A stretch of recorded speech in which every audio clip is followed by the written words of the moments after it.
पाकिस्तानचे माजी परराष्ट्र मंत्री बिलावल भुट्टो यांनी भारताला धमकी दिली आहे। सिंधू नदीचं पाणी पाकिस्तानला मिळालं नाही तर त्या नदीमध्ये रक्त वाहेल असं भुट्टो यांनी म्हटलंय। पण हे विधान करताना भुट्टो बहुधा त्यांच्या आर्थिक सामाजिक परिस्थितीबद्दल विसरले असावेत। पावसाळलेल्या पाकिस्तानी नेत्यांविषयी पाहूयात हा खास रिपोर्ट। या इस दरिया से हमारा पानी बहेगा या उनका खून बहेगा। हा माणूस पाकिस्तानचा परराष्ट्र मंत्री आहे। याचं नाव आहे बिलावल भुट्टो। जेमतेम 35 वर्षांचा हा माणूस भारताला धमकी देतोय। सिंधू नदीतनं पाणी नव्हे रक्त वाहील म्हणे।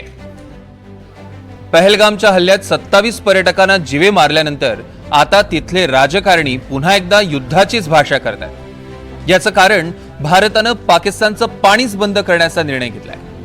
सिंधू जलकरार स्थगित केल्यावर पाण्याचा एक थेंबही पाकिस्तानला जाऊ देणार नाही असा सज्जड दम जलशक्ती मंत्री CR पाटलांनी दिला। अभी उनके साथ कोई भी संधि आज तक हुई होगी और सभी संधि को रद्द कर देना चाहिए। ऐसा मुझे लगता है सरकार ने जो अभी जल संधि को रद्द कर दी है एक अच्छा डिसीजन लिया है।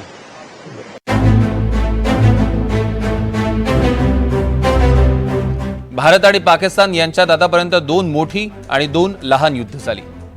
या सगळ्या युद्ध काळातही भारतानं पाकिस्तानचं पाणी कधी थांबवलं नाही। त्यामागे मानवतावादी दृष्टिकोन होता। पण पहलगामच्या हल्ल्यानंतर भारताच्या डोक्यावरनं पाणी गेलंय। त्यामुळे पहलगाममध्ये झालेल्या अमानवी कृत्याला उत्तर देताना मानवतावाद बाजूला ठेवून कठोर पावलं उचलण्याचा निर्णय भारतानं घेतला। आता या अनपेक्षित धक्क्यावर प्रतिक्रिया देणं पाकिस्तानी राजकारण्यानं कठीण झालंय। त्यामुळेच बिलावल भुट्टो सारखे नेते रक्तरंजित विधानं करण्यात धन्यता मानत असावे। मोदी ने और उनकी हुकूमत ने ऐलान किया कि अब वो ये मुआहिदा नहीं मानते और मैं सखर में इसी सिंधु दरिया के साथ खड़े होके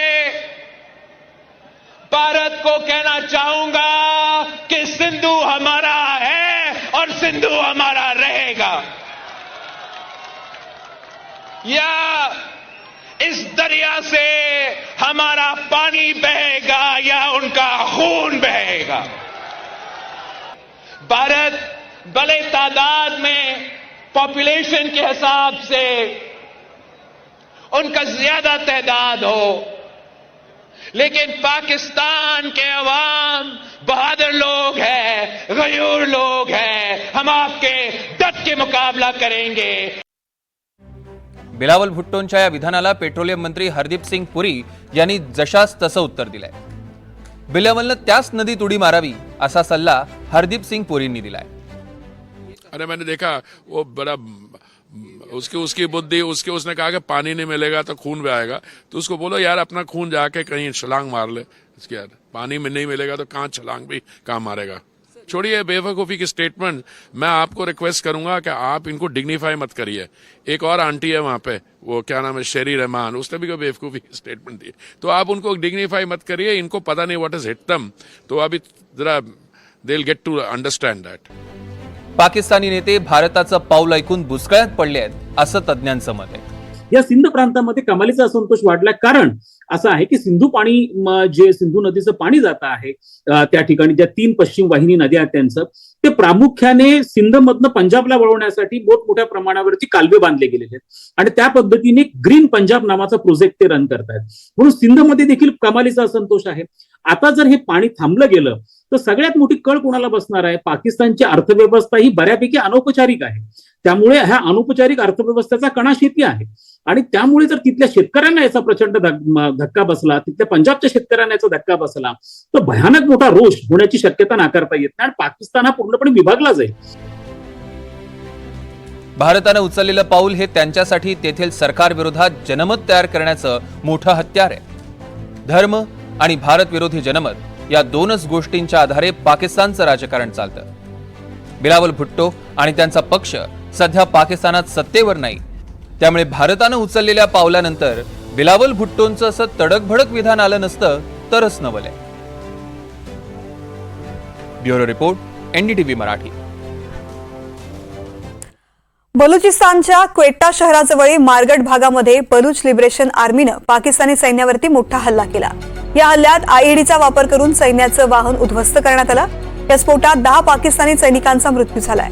बीएलएनं या हल्ल्याची जबाबदारी स्वीकारली असून हा भाग गेल्या अनेक वर्षांपासून बलूच विद्रोह्यांच्या कारवायांचं केंद्र राहिलाय. पाकिस्तानी सैन्याकडून अद्याप या हल्ल्याबाबत कोणतंही अधिकृत निवेदन जारी करण्यात आलेलं नाहीये.